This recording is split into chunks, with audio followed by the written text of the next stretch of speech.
Más tú, pequeña, ven. Pequeña, ven. Tengo una videoconferencia, por favor, te pido silencio. Por favor, hazte para allá.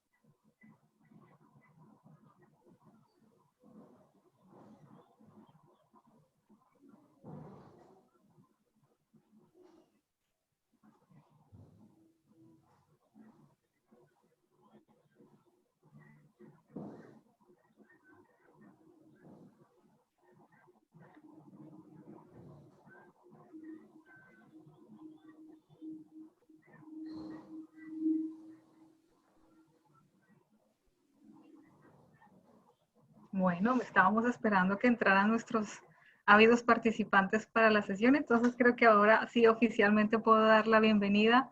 Muy buenas tardes, bienvenidos a nuestra serie de webinars de Moving Online. Hoy me da un gusto personal, tengo que decirlo totalmente, tener aquí reunidas a dos maestras profesionales que me han enseñado un montonón en la vida y que la vida me premia tan bellamente que tengo la oportunidad de tenerlas hoy en un mismo espacio para conversar sobre nuestro tema de enseñando en tiempos de pandemia. Quiero invitar aquí a Estela Porto y a Carmen Coronado, quienes nos estarán conversando hoy sobre esta temática en particular. Como muchos de ustedes ya saben, Estela estará haciendo unas preguntas muy concretas y la idea es dialogar con expertas en este tema sobre cuáles son los desafíos que tenemos ahora frente a la enseñanza en esta época de COVID-19. Como algunos de ustedes ya saben, nuestra metodología será exclusivamente la intervención a través del chat, por lo que les pido que a medida que vayamos escuchando esta presentación, planteen sus comentarios, sus dudas. El chat está abierto y es una manera muy interactiva a lo largo de la sesión, y en su momento recogeremos estas preguntas para poder conversarlas con toda la audiencia. Entonces, sin mayor preámbulo, quiero primero confirmar si Estela me está escuchando y si nos ves correctamente. Sí, Caro, escucho muy bien, pero veo que no estás más a compartir pantalla, así que estamos solo nosotros con nuestro vídeo. Quizás queremos corregir eso antes de empezar. Sí, creí que estábamos compartiendo, pero ya mismo entonces revisamos. Un momento, por favor. Gracias por la observación, Estela. Si me quieren confirmar si la estamos viendo. Sí, estás entrando ahora. A ver. Perfecto, pero hay que volver la diapositiva. Excelente. Perfecto, perfecto. Pues muchas gracias, Estela. Bueno, te escucho.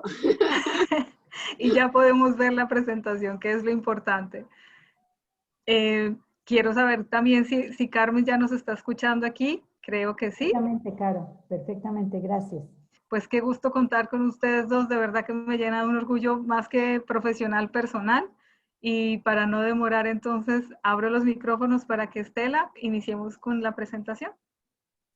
Muchas gracias, Caro. Bienvenida, Carmen. Es un placer tenerte aquí con nosotros. La verdad, tuve la oportunidad de conversar contigo el otro día. Veo que esta conversa es casi como no una repetición, pero una continuación de la conversa del otro día que no queríamos terminar, que fue tan interesante. Pues entonces empiezo te preguntando mucho de tu experiencia. Tienes una experiencia de tantos años y ahora estás a vivir ahí un momento muy especial. Entonces te pregunto, ¿qué dificultades han enfrentado las instituciones educativas y los docentes ante la contingencia que estamos viviendo en ese momento? Bueno, pues básicamente, Estela, la dificultad de enfrentarse a situaciones antes no vividas. Tanto las instituciones como los docentes en un porcentaje altísimo se trabaja presencialmente. Y de repente, de la noche a la mañana, de una manera intempestiva, se nos dijo, se cierra la universidad, se cierran las escuelas, y entonces vamos a trabajar como podamos. Entonces eso provocó lo que provoca una situación de este tipo, ¿no? La sensación de emergencia, de urgencia, de cierta incertidumbre. ¿Esto cuánto va a durar? ¿Cómo vamos a hacer? ¿Cómo vamos a aprender de la noche a la mañana una nueva forma de enseñar? Y para los estudiantes, ¿cómo voy a aprender de una nueva manera? Espérenme, aquí cómo se le hace, ¿no?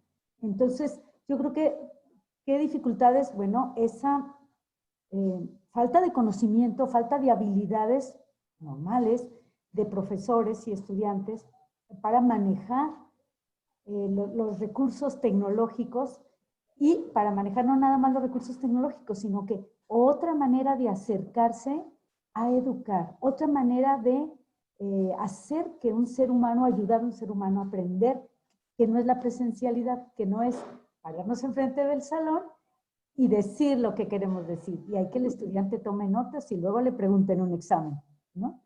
Entonces esto nos cambia de la noche a la mañana y esto provoca estos sentimientos, esas sensaciones que creo percibir en mí en parte y en mis compañeros, ¿no? Sí, y quizás un miedo ahí cuando hablas, me parece un miedo de hacer algo malo, ¿no? De hacerlo malo y estar tan vulnerable, ¿no? En un ambiente que no conoces y que no controlas más y que tienes un rol distinto. Sí, y creo que, y sentimos eso en las capacitaciones que estamos haciendo, hay una necesidad enorme de como que reflexionar y reflexionar, reflexionar siempre más, ¿no? Sobre esta sensación de que tienes que funcionar en un ambiente que no tienes control de todo. Y en base en eso, te preguntar sobre el contenido, porque la tendencia que vemos siempre es que el foco es todo el contenido, incluso en el momento de enfrentarle el desafíos ahora, hay una tendencia de, pues, ¿cómo queda? ¿Cómo voy a continuar a transmitir mis contenidos? El contenido continúa a ser el foco, ¿no? Entonces, es un poco la parte que discutimos el otro día. ¿Qué contenidos tengo que enseñar en este momento? ¿Qué cambios tengo que hacer, la verdad? Quizás revisitar los contenidos en este momento donde el contexto ha cambiado tanto y nuestra atención está en tantas otras cosas, ¿no? Quizás quieres contar un poco sobre eso. Sí, yo percibo que de las preocupaciones más fuertes de los profesores es el contenido, como mencionas, y la evaluación. ¿Cómo voy a calificar esto? Y yo creo que son las dos grandes preocupaciones. Y centrándome pues primero en el contenido, como mencionas, sí existe pues esta enorme inquietud. No voy a poder abarcar todos los contenidos de mi programa previamente planeados, pues porque al cambiar de la forma de hacerlo, estoy yendo más lentamente. Y la forma como mis estudiantes responden no es lo que yo esperaba. Tengo que explicar de otra forma. No me están entregando los ejercicios como yo creía. Se atrasan en las entregas. No tienen en su casa los dispositivos tecnológicos, todos los estudiantes. Entonces tengo que idear otras maneras. Entonces, la primera reacción creo que es, tengo que llenar mi programa como dé lugar, porque si no, ¿qué va a pasar? Va a ser un semestre perdido. Esa sensación de semestre perdido me parece que es un riesgo fuerte, un virus que se puede infiltrar, ¿no? Y que tendríamos que tratar de ayudar a nuestros profesores a que nos tranquilicemos todos al respecto. Entonces, yo creo que sí tendríamos como docentes que tratar de bajarle a nuestra angustia. No vamos a poder ver todos los contenidos probablemente, pero realmente todos los contenidos son significativos y son relevantes. De verdad, revisa tu programa. No hay contenidos que pueden esperar para otro momento. ¿Qué es lo esencial? y en realidad es el contenido en sí como conocimiento, o lo importante es que reflexionemos los profesores y encontremos en nuestro programa no nada más el saber, sino el saber hacer, ¿no? La competencia, si queremos manejar en términos de competencia, y si no, desempeños, habilidades, actitudes, valores, todo eso que está dentro y que queremos que el estudiante realmente aprenda. ¿Con qué se va a quedar en la vida? ¿Qué es lo que le va a servir al de universitario para su desempeño profesional? Tengo un ejemplo muy clásico que una vez trabajé con un profesor de Derecho Romano que quería convertir su curso presencial en un curso en línea. Entonces, el profesor pues tenía muchos capítulos, muchas unidades y se le hacía tremendamente complicado convertir esto en línea. Entonces decía, son muchos temas. Y yo trataba de explicarle, y ahora es mi reflexión, a ver, en este momento todos los contenidos de derecho romano, ¿será necesario que los vea, que los conozca? ¿O puedo yo seleccionar como experto en derecho romano aquellos aspectos del derecho romano que más inciden en el desempeño de un profesional del derecho actual en nuestro país o en el país en el que esté inserto, ¿no? Entonces, selecciono esos contenidos, esas habilidades, y son los que doy prioridad. Y lo demás lo va a aprender si yo le ayudo a aprender. Y ahí sería una segunda parte que enlazaría de eso de qué enseñar. No habrá en este momento, como nos han publicado muchas personas en redes y por allí andan circulando artículos muy interesantes. Tal vez hay cosas más interesantes que aprender o tan interesantes como las cuestiones técnicas, tecnológicas, científicas, que sí tenemos que aprender en las materias, pero el resistir a esta situación, el enfrentarnos y salir airosos, el tener esperanza, el comunicarnos con otros, el aprender a buscar las noticias que son más seguras, ¿no será algo también muy importante que podríamos aprender en este momento? A ponernos en los zapatos del otro que tal vez está más preocupado o más angustiado que yo. No sé, son mis reflexiones de qué deberíamos de enseñar en este tiempo. Sí, y bueno, sabes que me encanta esta reflexión de aprender a aprender, ¿no? Muchas veces esto nos pasa exactamente cuando nos encontramos por la primera vez en aprender en línea, donde requiere mucho más autonomía, requiere mucho más motivación interna del estudiante, que tenemos no solo, o sea, se habla mucho de los que tienen éxito en el ámbito virtual, son los que son autónomos, pero hay ahí lo que dices, hay un rol del profesor de ayudar a crear esa autonomía, ¿no? A crear esa independencia, a ayudar a los estudiantes que entiendan su propio proceso de aprender, ¿no? Y que requiere tanta observación de sí propio, ¿no? ¿Cómo es que entiendo algo? ¿Cómo conecto eso con mis experiencias anteriores? ¿Cómo soy capaz de crear otros conocimientos? Y quizás un momento de eso que estamos pasando de crisis así, de que nos da un tiempo de parar y quizás no tratar de tantos contenidos ahí estructurados que es como que llenar la cabeza de cosas, pero al revés de llenar la cabeza de cosas, como abrir espacio, ¿no?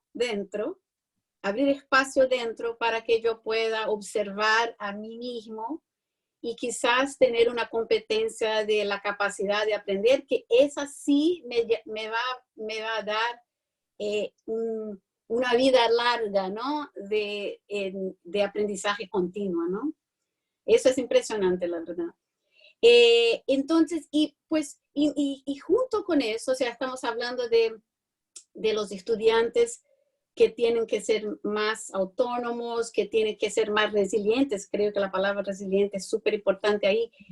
¿Qué ¿qué podemos nosotros los docentes, porque también estamos ahí con este desafío de cómo crear estas capacidades, ¿no? ¿Cómo aprender los docentes de esa situación problemática? Sí, yo creo que se nos presenta una oportunidad. Es una etapa de incertidumbre, de preocupación, de angustia en ocasiones, pero también es una época de oportunidades. Y creo que la oportunidad de aprender es un regalo que tenemos todos los días, pero en circunstancias especiales creo que se agudiza. Entonces, ¿qué podríamos aprender? Pues además de estas cuestiones que ya están aprendiendo de una manera notable muchos profesores, que es el manejo de las tecnologías, y que después de esta situación es muy probable que las incorporen y que las usen para un mejor aprendizaje de sus estudiantes. Eso claro que es lo más visible y lo que se está dando con mayor naturalidad. Sin embargo, hay otras cuestiones que creo que lo que tú mencionabas me encanta. El estudiante tendríamos que darle oportunidad, espacios, invitarlo a esa reflexión. Yo creo que el profesor es un momento de reflexión dentro de todo este caos. Es una oportunidad de que aprendamos a observar cómo hemos sido docentes todos estos años. ¿Qué enseñamos? ¿Enseñamos de veras lo esencial? ¿Y cómo lo enseñamos? Mi forma de enseñar de verdad está logrando los egresados, los profesionistas, los ciudadanos que se requieren. No necesitamos más gente, como tú dices, más autónoma, más capaz de dirigirse por sí mismo y no necesitar un policía que le vigile y le diga por dónde caminar eternamente. Exacto. Una persona que reflexione y que sepa distinguir entre lo que tiene más fundamento y lo que son noticias y lo que son decires y hablares que no tendrían que angustiarle tanto.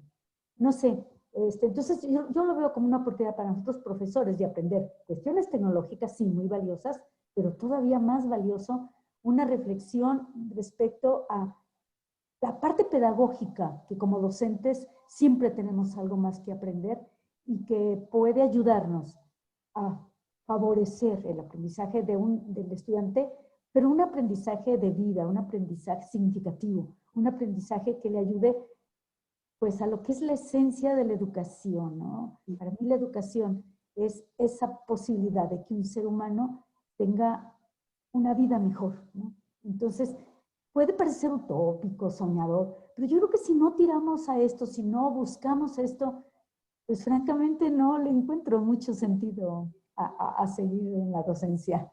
Sí, es un volver a la esencia, ¿no? A lo que es lo esencial. Y me gustaría volver conectado con lo que dices, que mencionabas inicialmente la preocupación con la evaluación, ¿sabes?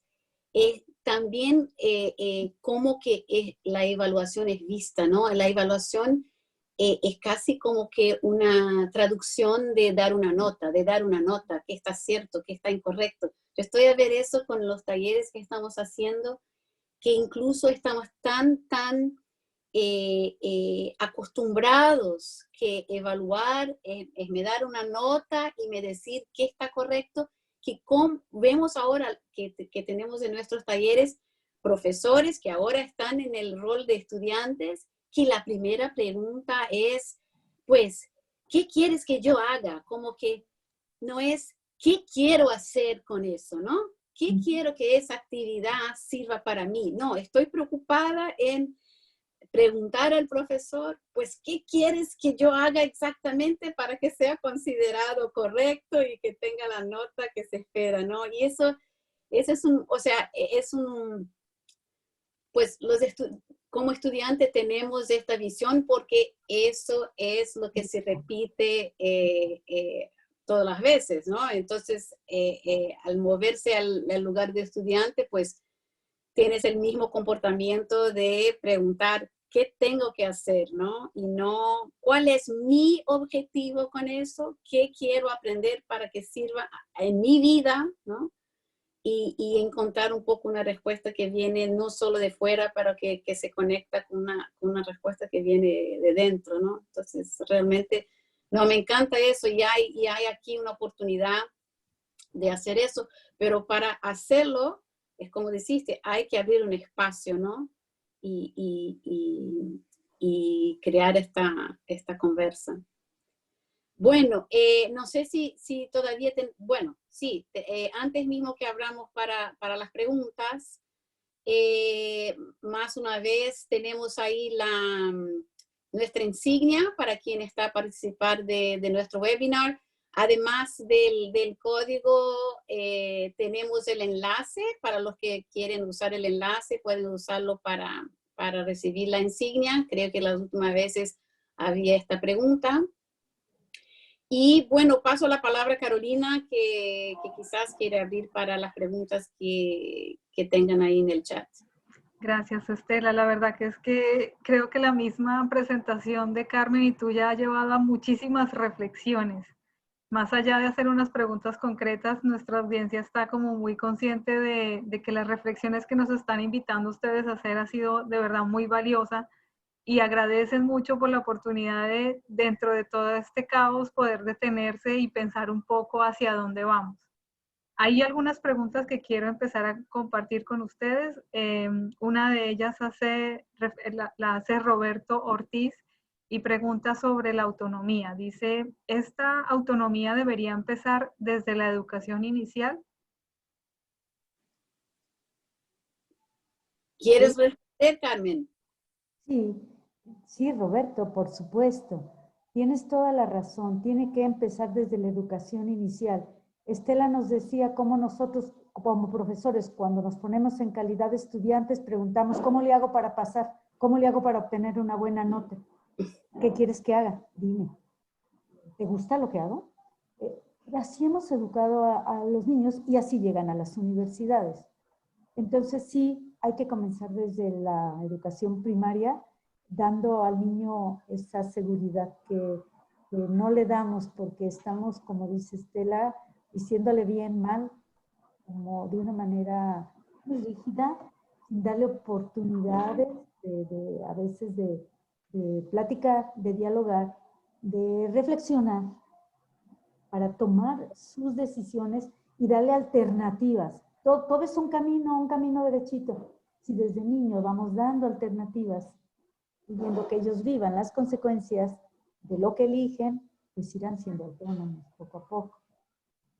Claro, y eso es mucho de acuerdo con cada fase, ¿no? O sea, la autonomía es algo que los que son padres ahí entienden bastante bien. O sea, autonomía no es no tener límites, ¿no? Autonomía, la verdad, ella solo existe porque hay los límites de estar a convivir con otras personas, ¿no? Pero creo que lo importante es, como dices, esta conciencia de las consecuencias, pero también de que puedo llegar a la conclusión que quiero seguir otro camino, ¿no? También así, o sea, no es porque tomé una decisión ayer y no es la que me fue mejor, que no hay ninguna manera de cambiar, ¿no? Creo que eso es muy importante, incluso en términos de aprendizaje, en términos profesionales. Todos nosotros, casi todos creo, empezamos en un camino profesional y hemos cambiado totalmente, ¿no? Y no quiere decirle que lo que aprendemos hace 10 años no nos sirve más. Es exactamente esta integración, esta asociación de cosas que viene de todos los lados, ¿no? Que hace con que podemos ser lo que somos en nuestras capacidades personales y profesionales. Y creo que ese entendimiento, ¿no? Que aprender está por todo lado, es continuo, y que lo que vamos a hacer en 10 años va a ser algo que no sabemos lo que es, ¿no? Y por eso que los conceptos esenciales son tan importantes, ¿no? Que tienen una vida mucho más larga. Y a propósito de esto que comentan, llega también un comentario de Gina Barreto, que nos dice, felicitaciones por impulsar el sentido casi que filosófico de nuestro trabajo como docente. La pregunta que nos hace es, ¿por qué creen que habría tanto miedo a realizar este tipo de reflexiones casi filosóficas de nuestro trabajo? Sí, perdón, Estela, ya comencé de nuevo. Ya, sí, no, pero tú eres la invitada, pues. Es que me encanta tu pregunta, Gina, porque yo quisiera saber mucha filosofía, no sé casi nada, pero creo que ir a las preguntas clave eh, es algo que, ausente en nuestra formación como docentes.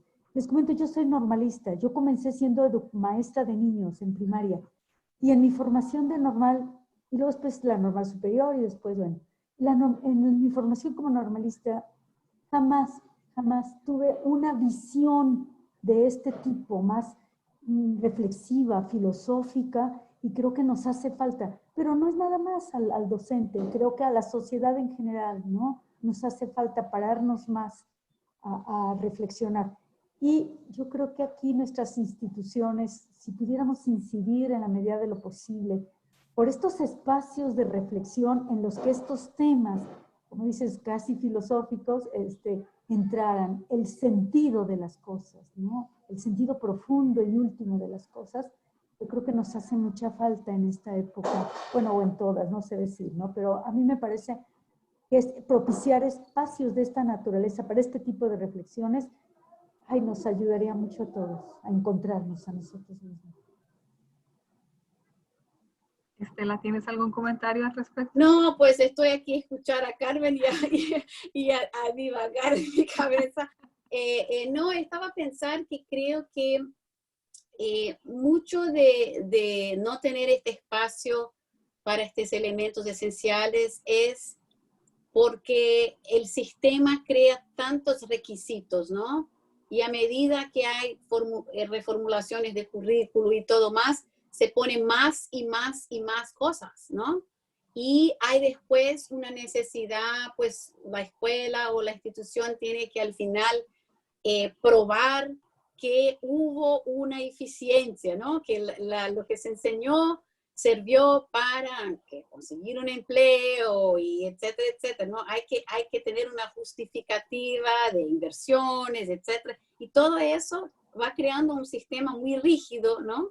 Que al final saca los estudiantes del centro y ponemos todas estas otras cosas, a quién tengo que dar una respuesta, generar un reporte y justificativa, que no es más esta cosa esencial, ¿no? Entonces creo que es eso, o sea, es como vamos avanzando ahora. Hay muchas escuelas de maneras de pensar sobre la educación que realmente tienen ese sentido de tener más espacio, ¿no? Incluso más espacio para que el estudiante pueda, por ejemplo, empezar un programa y decir, aquí están mis objetivos, ¿no? Tienen los objetivos que pensaron para mí, pero por lo menos hay aquí una parte que son los que yo quiero para mí mismo. Y creo que con el avance de una manera de entender aprendizaje como mucho más continua, por toda la vida, más fragmentada, no necesariamente con grados, pero con cosas pequeñas. Esto también está a dar a la gente una oportunidad de construir su propio camino de aprendizaje mucho más, de una manera mucho más personalizada y mucho más conectada a su propio contexto, ¿no? Entonces, hay luces ahí en el camino. Perdón, pero no resisto la tentación de comentar así algo brevemente, voy a ser muy breve.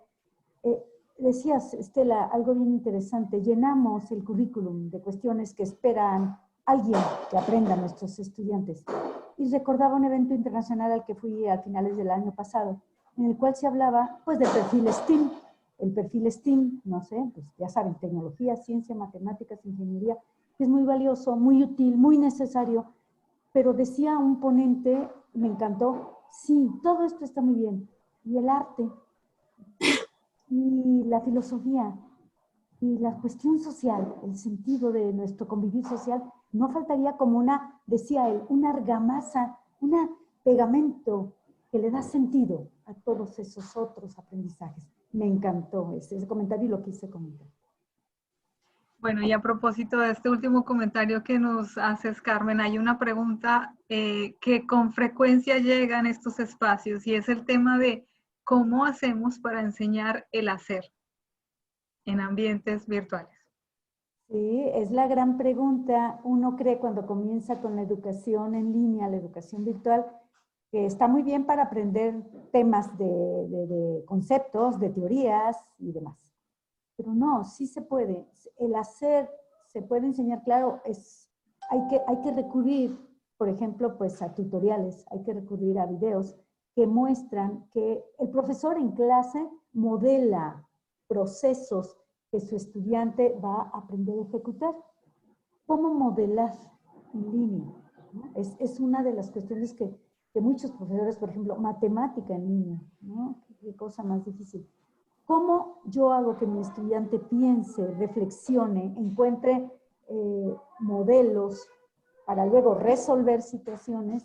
¿Cómo le hago? Entonces, sí, esto implica un ejercicio todavía un poquito más complicado que el otro aprendizaje.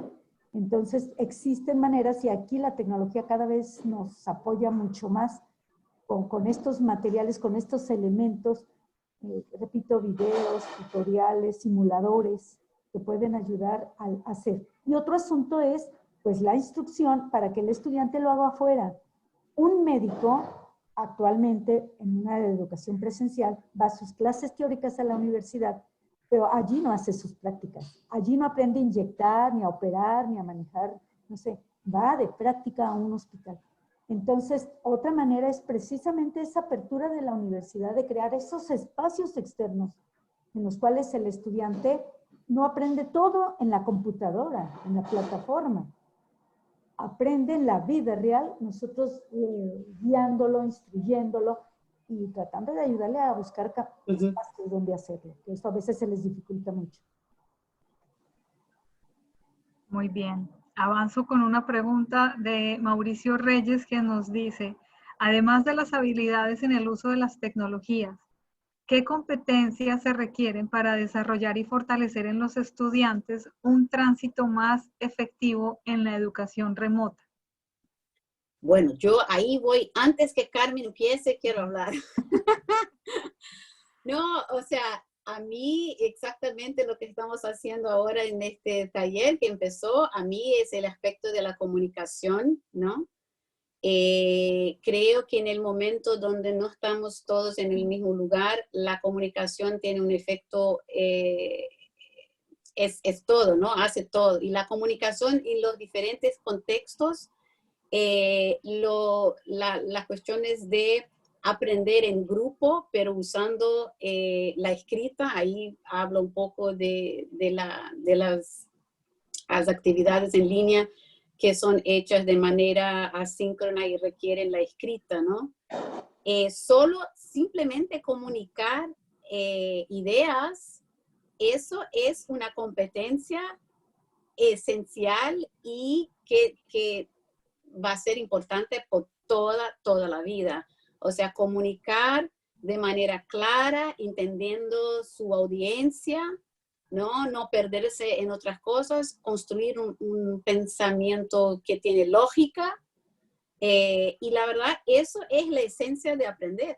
Es exactamente eso. Sí, de acuerdo. Gracias. Félix Castillo nos hace una pregunta, saliéndonos un poco del contexto educativo y centrándonos más en el ambiente ahora del hogar. Dice, ¿qué hacer cuando los padres no entienden que las actividades son para sus hijos? Y ellos asumen que si ellos no pueden, sus hijos tampoco. Uf. Yo creo, Seguramente. he escuchado en estos días de todo, ¿no? Los papás que dicen, no soy maestro, a mí no me avienten la bolita de enseñar a mis hijos. Los que se quejan amargamente de que los profesores están dejándoles una cantidad de tareas impresionante, así como para que mantenerlos ocupados, además de la mañana, también la tarde. Y sí, también lo otro es, yo no sé tecnologías, a mí que me enseñen, estoy trabado, ¿no? Eso es como las respuestas. Pero, y también lo otro, yo lo tengo que hacer porque mi hijo no sabe hacerlo, o lo va a hacer mal y luego le van a calificar mal. bueno, ¿qué hacer frente a esto? Ay, caray, pues es que los papás tienen que bajarse un poquito. Tenemos los papás que confiar en nuestros hijos, ¿no? Sí, Yo creo que es la confianza y el sí. que se enfrenten. Y se Sí, reconozcan. y creo que hay una cuestión de control, ¿no? Hay ahí una situación donde en el momento que yo no sé qué mi hijo está a hacer porque no entiendo exactamente, pues yo no tengo control. Y la verdad es que la educación está muy asociada al control.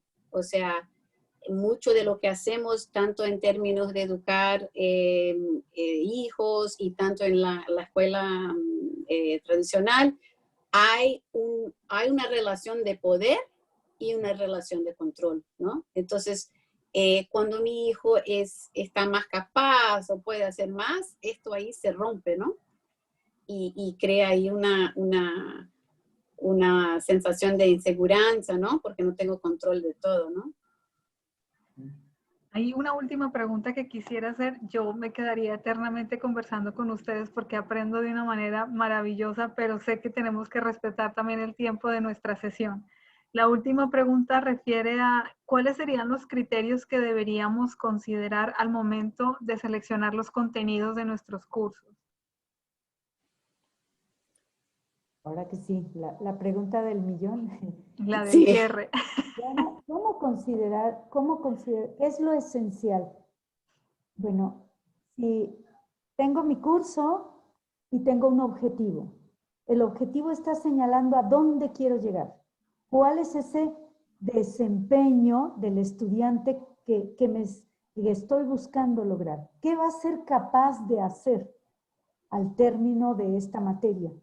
Yo creo que una posible respuesta, debe haber varias, no hay varias, es centrarnos en eso, centrarnos en el objetivo o la competencia. Nosotros en nuestra universidad trabajamos por competencias y yo soy muy, siempre recurro a ese término, ¿no?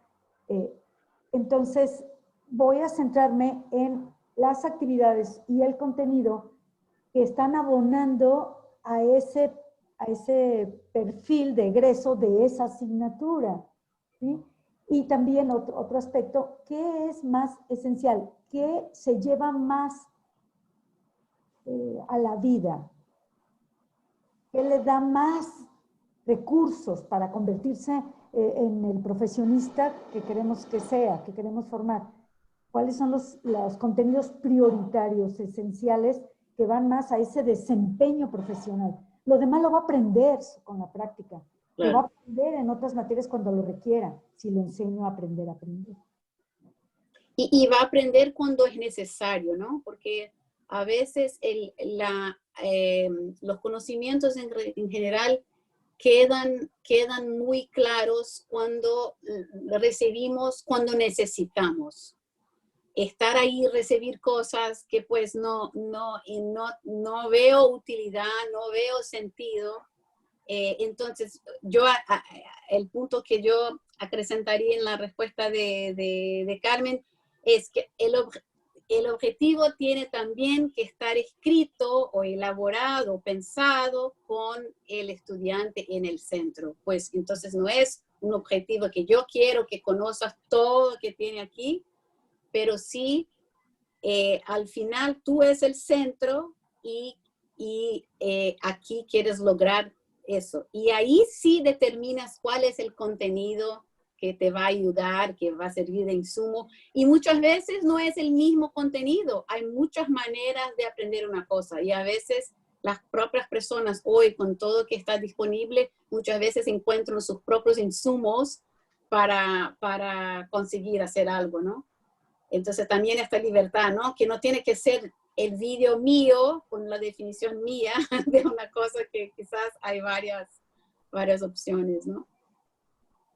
De acuerdo, Estela. Creo que podemos avanzar. Las preguntas son muchas y ya tenemos otra manera de dirigirlas que más adelante les va a explicar Estela con el cierre de esta sesión.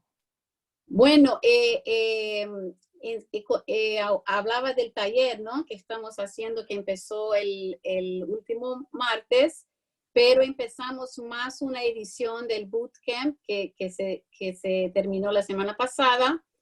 Y el día 19 de mayo empezamos esta nueva edición del bootcamp. Y va a haber una otra edición más adelante, la semana siguiente, con el taller que acabo de mencionar. Son las dos capacitaciones que creamos asociadas a esta iniciativa de Movie Online. Entonces les invitamos a registrarse y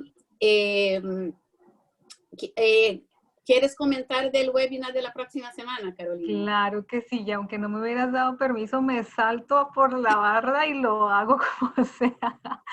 No tenemos ahora mismo una diapositiva para mostrar, pero queremos invitarlos a que por favor no se pierdan el próximo webinar de la semana entrante, que va a ser el 21 de mayo a la misma hora de esta sesión, las 12 del día hora Washington, donde vamos a hablar sobre ensayos y enseñanza desde la distancia, la experiencia del primer fagot de la Orquesta Sinfónica Nacional de Colombia. Vamos a tener una presentación muy visual, muy anecdótica, y la verdad que estamos supremamente entusiasmados porque estamos preparando un material que estoy segura puede ayudar a responder estas preguntas de cómo enseñar el hacer en la distancia. Entonces, para eso, la tarea que tienen ustedes es justamente la que Estela va a compartir a continuación. Sí, como siempre, terminamos invitándoles a los que no están todavía, que cada vez son menos, a registrarse en la iniciativa de Movie Online. O sea, puedes visitar sin registrar, pero siempre invitamos a que hagan su registro porque ahí pueden participar. Hay un foro de colaboración súper dinámico y que acompañamos así muy atentos. Entonces, y hay muchos colegas de otros países que están ahí dividir ideas, soluciones y reflexiones como las que estamos compartiendo con ustedes ahora. Y es en ese mismo espacio donde los invitamos a que estas preguntas que no pudieron ser respondidas hoy en la sesión las podamos trasladar allí. Seguramente nosotros responderemos, pero también la misma comunidad que se va organizando poco a poco tenga su percepción, y es un diálogo bastante interesante y productivo que allí generamos. Igualmente en esa misma página tenemos la sección para que se registren a nuestro newsletter, que estamos enviando también semanalmente, y es allí donde vamos a promocionar después la información para el webinar, particularmente de la siguiente semana. Así que no se lo pierdan, porque de verdad que está buenísimo. La grabación de este webinar estará ahí también en Moving Online. Correcto. Pues no tengo más que palabras de agradecimiento para Carmen y Estela. De verdad que ha sido una sesión supremamente enriquecedora por muchas cosas, pero sobre todo porque siento que la misma espacio nos permitió reflexionar, hacer un alto en el camino, pausar, y esto tan importante que nos permite después mirar hacia dónde tenemos que avanzar con todo esto que viene. Fue un placer tenerte, Carmen, en la serie. Ojalá te volvamos a animar a que nos acompañes a otra nueva sesión. Y Estela, como siempre, muchas gracias por hacer parte también e impulsar esta iniciativa.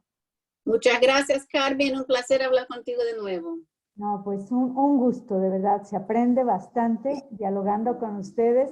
Las preguntas interesantísimas y no acabaríamos con ustedes. Muchas gracias a todos. Gracias.